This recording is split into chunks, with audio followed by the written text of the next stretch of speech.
आज सियासी हलकों में प्रियंका गांधी के वाराणसी से इंतखाब लड़ने की खबरें खूब गश्त की, लेकिन शाम होते होते कांग्रेस लीडर प्रमोद तिवारी ने साफ कर दिया कि प्रियंका गांधी वाराणसी से इंतखाब नहीं लड़ रही हैं। दरअसल ये खबर इसलिए काफी तेजी से फैली क्योंकि प्रियंका गांधी ने गुज़िश्ता दिनों खुद कहा था कि अगर पार्टी चाहेगी तो वो इंतखाब लड़ेंगी। बहरहाल अब तस्वीर साफ हो गई है कि वाराणसी में मोदी बनाम प्रियंका नहीं होने वाला।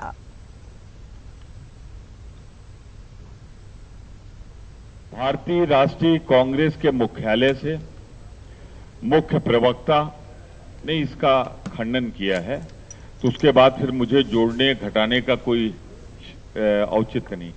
पार्टी की तरफ से chief spokesperson Shri Ranjeet Surjewala ने इस खबर का खंडन किया है कि श्रीमती प्रियंका गांधी वाराणसी से उम्मीदवार हैं। तो उसके बाद फिर मेरे लिए कुछ कहना इस पर या जोड़ना या घटाना मेरे ख्याल से स्वास्थ्य के लिए मेरे अच्छा नहीं होगा। वज़ीर-ए-आज़म नरेंद्र मोदी ने तमिलनाडु के थेनी और रामनाथपुरम में और कर्नाटक के मैंगलोर में इंतखाबी रैलियों से खिताब किया और अपने खिताब के दौरान नरेंद्र मोदी ने कांग्रेस और खासकर राहुल गांधी पर निशाना साधा। मैंगलोर में इंतखाबी रैली से खिताब करते हुए पीएम ने कहा कि ये चुनाव नए हिंदुस्तान के लिए है। उन्होंने ये भी कहा कि वो सिर्फ मक्खन पर ही नहीं पत्थर पर भी लकीर खींचते हैं। चुनने के लिए चुनाव नहीं है, लेकिन 21वीं सदी के भारत, नया भारत कैसा होगा, हम सबने ये तय करना है। इस चुनाव में फैसला करना है। कांग्रेस, जेडीएस और उस जैसे अनेक दलों की प्रेरणा परिवारवाद है और हमारी प्रेरणा राष्ट्रवाद है। वो अपने परिवार के आखिरी सदस्य तक को सत्ता का लाभ देने के रास्ते खोजते रहते हैं। हम समाज की आखिरी पंक्ति में खड़े वो लोग उनको आगे लाने के लिए। बीजेपी सदर अमित शाह ने आज बदायूं और शाहजहांपुर में इंतखाबी रैलियों से खिताब किया। दोनों मुकामात पर अमित शाह ने कांग्रेस और महागठबंधन को शदीद तनकीद का निशाना बनाया। वहीं शाहजहांपुर में अमित शाह ने कहा कि 55 साल तक राहुल गांधी एंड कंपनी ने मुल्क में हुक्मरानी की है और 20 वर्षों बुआ और भतीजे ने उत्तर प्रदेश में राज किया, लेकिन ना तो कांग्रेस और ना एसपी बीएसपी ने गरीबों को कुछ दिया। बीएसपी सरबराह मायावती ने यूपी के बदायूं में समाजवादी पार्टी सदर अखिलेश यादव के साथ मुश्तरका इंतखाबी रैली से खिताब करते हुए मरकज की मोदी हुकूमत और यूपी की योगी आदित्यनाथ हुकूमत को शदीद तनकीद का निशाना बनाया। मायावती ने इस मौके पर कहा कि इस बार इंतखाब में नमो नमो वाले जा रहे हैं और जय भीम वाले आ रहे हैं। मायावती ने दावा किया कि इस मर्तबा बीजेपी की शिकस्त यकीनी है। मायावती ने यूपी के वज़ीर आला पर हमला करते हुए कहा कि योगी आदित्यनाथ ने अली और बजरंगबली के नाम पर मजहबी मुनाफरत फैलाने की कोशिश की।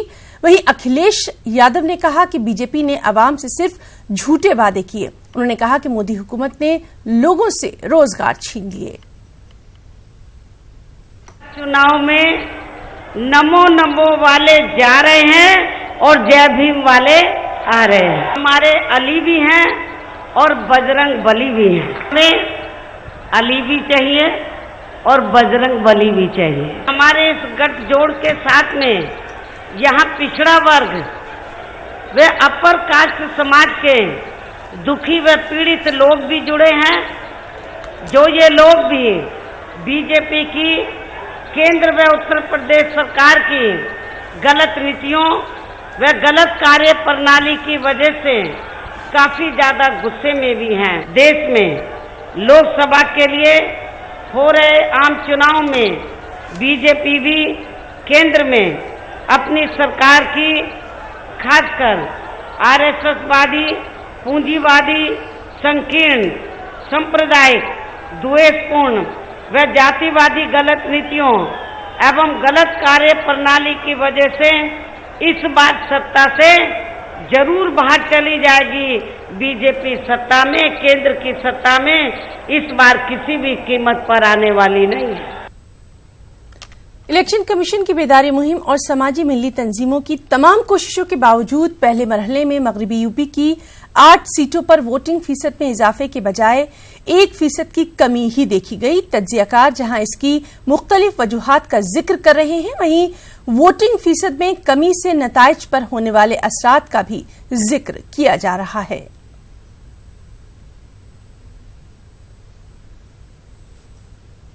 पर्ची नहीं आई जी, जब भी डलता है हम डालते थे वोट, अब के बिल्कुल ख़त्म कर दिया। और जब वो था कि इसे दिखा के बन जाएगी और हम उसमें है ही नहीं। उसमें से 3 आई हैं, काफ़ी लोगों की वोट कटी हुई हैं। अब जो हमारे खैन नगर क्षेत्र है उसमें से हमारी 781 बूथ नंबर है, उसमें हमारी 7 वोटें हैं बच्चों की, और हमारी उसमें से 4 वोटें आई हैं। यहाँ से कोई काम ही नहीं चल रहा, मशीन नहीं चला कर रही। पूरा 1 घंटा हो गया जी, पूरा 1 घंटा हो गया जी। मशीन खराब है, मशीन खराब बता रहे हैं, खराब बता रहे, चले भी नहीं है, 2 मिनट चलाया भी नहीं इन्होंने। जल्दी 2 वजह हो गई। एक तो कुछ जगहों पे जो है वोटिंग मशीन ख़राब हो गई। मिसाल के तौर पे आप सहारनपुर को ले लीजिए, मेरठ शहर में भी कुछ इस तरह के वाक़यात रहे, तो वो एक कमी रही। फिर कुछ इस तरह के हालात रहे कि जहाँ उनके वोटर लिस्ट में नाम नहीं आए। हमने देखा, यहाँ बहुत कोशिश की थी, इसके बावजूद भी ये हुआ कि वहाँ पर उनके वोटर लिस्ट में नाम नहीं आए। बहुत लाइन में लगे रहे वो 1-1 घंटा। बिहार में लोकसभा की 4 सीटों पर पहले मरहले में वोट डाले जा चुके हैं। बकिया 36 पार्लिमानी हलकों में वोटिंग होनी है। बिहार की अक़लियती तंजीमों ने मुसलमानों से अपील की है कि वो काफी गौर फिक्र करने के बाद ही किसी पार्टी के उम्मीदवार का इंतखाब करें।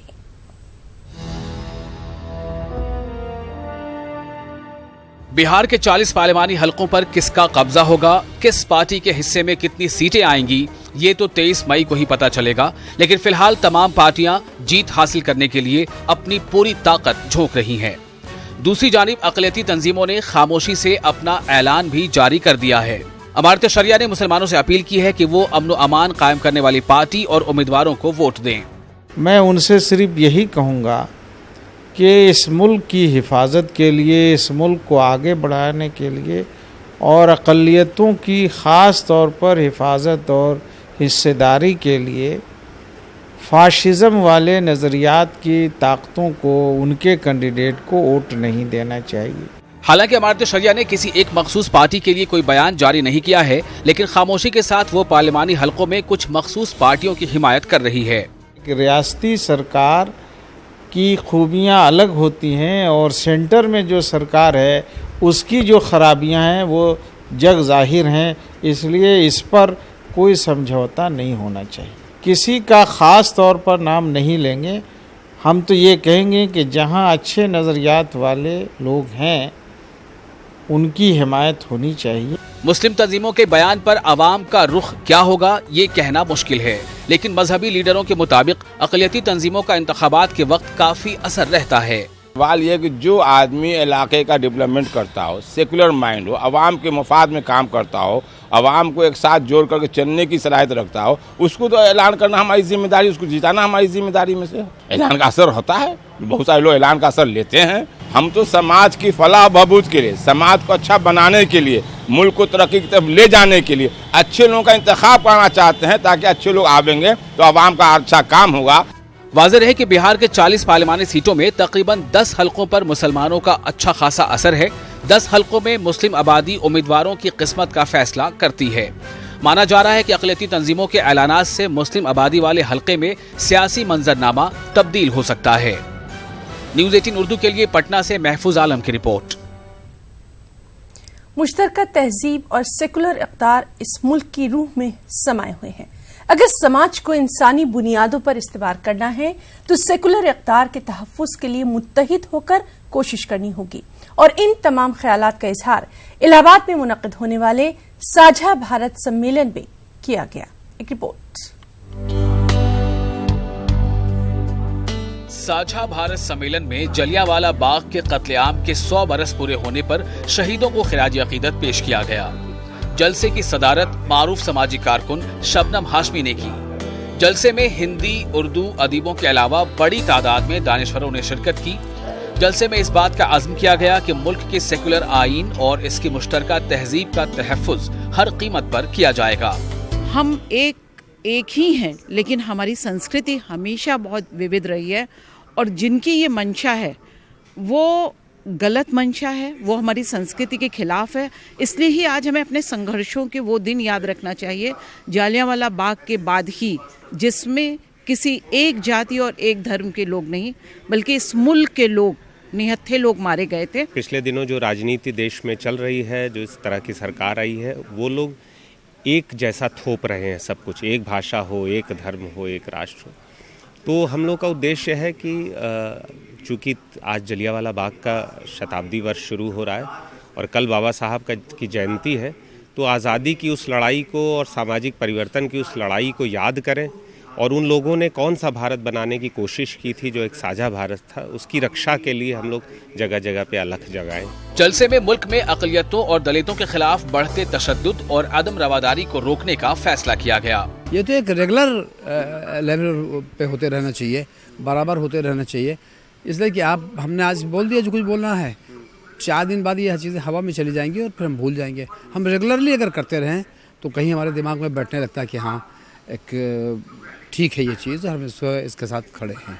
तो कंपोजिट कल्चर जो है वो हमारा एक बेसिक रिक्वायरमेंट है इस कंट्री को आगे बढ़ाने के लिए, तो इसलिए वो हमेशा रेलेवेंट रहेगा, चाहे कोई भी गवर्नमेंट रहे वो हमेशा रेलेवेंट रहेगा। जलसे के शुरका ने मुल्क भर में साझा भारत मुहिम चलाने पर इत्तेफाक किया। न्यूज़ 18 उर्दू के लिए इलाहाबाद से मुश्ताक आमिर की रिपोर्ट।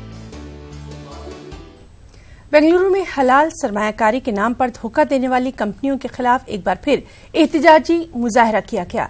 ज्यादा मुनाफा देने की लालच बताकर हजारों गरीब खानदानों का पैसा लूटने वाली कंपनियों के खिलाफ गम गुस्से का इजहार किया गया। रिश्वतखोरी से पाक कर्नाटक के नुमाइंदों ने कहा कि पिछले एहतजाजों के बाद हुकूमत और महकमा पुलिस ने कार्रवाई की, लेकिन मुलजिमीन जमानत पर रिहा होकर खुलेआम घूम रहे हैं। अब हुकूमत को चाहिए कि मुलजिमीन के खिलाफ कानून के सख्त दफात आयद करते हुए कार्रवाई की जाए। एक्चुअली जो लुटेरे हैं उनके ऊपर कोई कार्रवाई नहीं हुई है अभी तक, कोई कार्रवाई नहीं। वो सिविल मैटर करके रखा, केस वीक करते हैं, सेक्शंस कम लगाते हैं। इन सबको KPID के एक्ट के तहत लगाया गया है।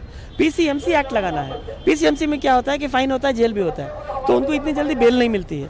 लेकिन ये सब बेल पे घूम रहे हैं सिर्फ इसलिए कि गवर्नमेंट ने इनके ऊपर ठीक से चार्ज नहीं लगाया। तो हमारी मांग ये है कि 1 साल से जो गवर्नमेंट डिपार्टमेंट है वो इतना स्लो काम कर रही है, इतना स्लो काम कर रही है। मेरा खुद का इन्वेस्टमेंट 7 लाख रुपए है, मेरे को एक भी प्रॉफिट नहीं आया। एम्बिडेंट में पैसे डाला है मैंने। मेरे जैसे कई माँ बहना एक एम्बिडेंट में पैसे डाल को बहुत बुरा फंस को ही।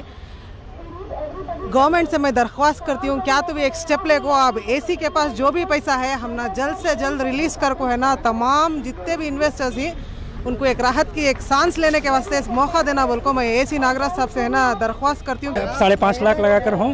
मैं एक रिटायर्ड एम्प्लॉय हूँ। एक रिटायर्ड एम्प्लॉय के लिए कोई इनकम नहीं रहती, तो मैं सोचा कि ये जो कमाई है, प्रॉफिट है, प्रॉफिट शेयरिंग बहुत अच्छा है और 4 कास हमको भी मिलेंगे और 4 कास उनको भी मिलेंगे। ये सोचकर मैं और मेरे तमाम जो भी इन्वेस्ट कर हैं, तकरीबन 10,000 इन्वेस्टर्स हैं इंजाज के अंदर। मेरा प्लम्बिंग और इलेक्ट्रिकल का काम करता हूँ।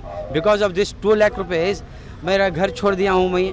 आज मेरे खुद उल्टा मेरे को 4 लाख की कर्जदारी हो गई। बहुत परेशानी हुई। 3 लाख रुपए मैंने घर भोगेगा था, भाड़े डाल के इसे पैसा लगाया था, कुछ आस के मारे कुछ हो जाए, कुछ फ़ायदा हो जाए। ये लोग हम लोग धोखा दे दिए लोग।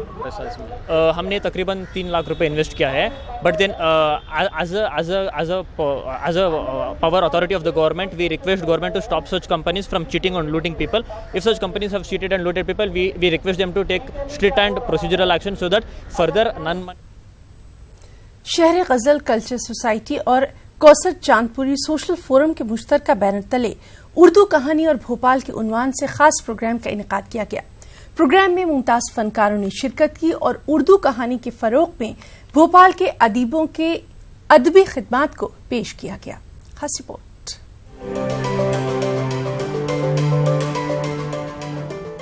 मध्य प्रदेश में उर्दू जबान व अदब की तारीख बहुत कदीम जरूर है, लेकिन उर्दू की कहानी की तारीख सन 1915 से शुरू होती है। 104 साला उर्दू अफसाने की इस तारीख में भोपाल में अफसाना नवीसी ने बहुत से नशेब फराज को देखा है। पहले मध्य प्रदेश के दूसरे अजला में अफसाना नवीसी की रिवायत थी। उर्दू अफसाना सिर्फ भोपाल तक ही महदूद है, जबकि रियासत के दूसरे अजला में उर्दू अदब के नाम पर सिर्फ शेरी असनाफ पर ही तबाह आजमाई जारी है। मुंतजमीन की कोशिश है कि अदबी तकरीब के जरिए नसरी अदब के लिए फिजा को साजगार बनाया जाए। ये शहर गज़ल जो हमारी तंजीम है, हमने उसके ज़रिए एहतमाम कुछ नया करने की कोशिश की है। जैसे कि आए दिन मुशायरे तो हर दिन भोपाल में हो रहे हैं, कवि सम्मेलन हो रहे हैं, लेकिन अफसानों का प्रोग्राम या इस तरह के जो अदीब हैं या शायर जो राइटर्स हैं, उन लोगों को कोई नहीं पूछ रहा है। उनको ऐसा लगता था। अफसाने निगार की, अफसाना नवीसी की जो बुनियाद यहाँ डाली गई थी वो फलता फूलता रहा, और 1942-44 में जब तरक्की पसंद तहरीक की बुनियाद यहाँ कायम हुई, अंजुमन तरक्की पसंद मुसन्निफीन की बुनियाद यहाँ कायम हुई, तो कमर जमाली, सलमान और अरशद और कौकब जमील वगैरह और असद मोहम्मद खान साहब ने उसको बहुत ज़्यादा आगे बढ़ाया। प्रोग्राम के पहले हिस्से में मुकर्रिर ने जहां भोपाल में उर्दू कहानी की दरख्शां तारीख पर अपने ख्यालात का इजहार किया, वहीं प्रोग्राम के दूसरे हिस्से में मुख्तलिफ मैदान में नुमाया कारकर्दगी करने वाले फनकारों को एजाज से सरफराज किया गया। अदबी तकरीब के बारे में क्या कहते हैं दानिश्वर, आप भी सुनिए। जेबा ने उसे अजीब नजरों से देख रही थी। मुकाबला खत्म हो गया। कॉलेज के दरवाजे पर अनवर जेबा का मुंतजिर था। आपकी तकरीर बिल्कुल हाथी की तरह थी। अनवर ने झिझकते हुए कहा, बड़ी खूबसूरत और बहुत हसीन। शुक्रिया। जेबा ने शर्माते हुए निगाहें झुकाकर कहा। अनवर के तारीफी कलमात थे, उसके रुखसार देखा लिए थे। दिन रात ये सब चीज़ें देखते रहते हैं, इसलिए मैंने इस पर ये कहानी लिखी है कि बहुत से किस्से मैंने ऐसे देखे हैं कि ऐसा होता है, इसलिए मैंने लिखा है। इसका उन्वान है प्यास अभी बाकी है। बहुत शुक्रगुजार हूँ जिन्होंने मुझे इस एजाज़ के लिए चुना है। वाकई ये बहुत बड़ी बात है, और ये जो कि मैंने अपने पैरों में डिसेबिलिटी होने के बावजूद भी MBBS किया, उसके बाद जो माइलस्टोन हासिल करा, उसके लिए मैं वाकई अल्लाह का शुक्रगुजार हूँ, और वाकई मेरी अम्मी का खुद शुक्रगुजार हूँ जिन्होंने मुझे हर वक्त मोटिवेट करा, इंस्पायर करा लाइफ में बढ़ने के लिए आगे। प्रोग्राम की कामयाबी को देखते हुए मुंतजमीन ने इस तरह के नसरी प्रोग्राम को भोपाल के साथ मध्य प्रदेश के दूसरे अजला में भी करने का ऐलान किया है, ताकि रियासती सतह पर उर्दू के नसरी अदब की फिजा को साजगार किया जा सके। न्यूज़ 18 उर्दू के लिए भोपाल से मेहताब आलम की रिपोर्ट। आने वाली नस्लों के दीन और ईमान की हिफाजत के लिए मुस्लिम माशरे में बुनियादी दीनी तालीम बेहद ज़रूरी है, और इसके बगैर मुस्तकबिल में इस्लामी माशरे की बका का तसव्वुर तक नहीं किया जा सकता। इन तमाम ख्यालात का इजहार करते हुए जमीयतुल उलमा हिंद के अमरावती जिला सदर हाफिज नाजिमुद्दीन ने मुसलमानों से इस मुहिम से जुड़ने की अपील की है।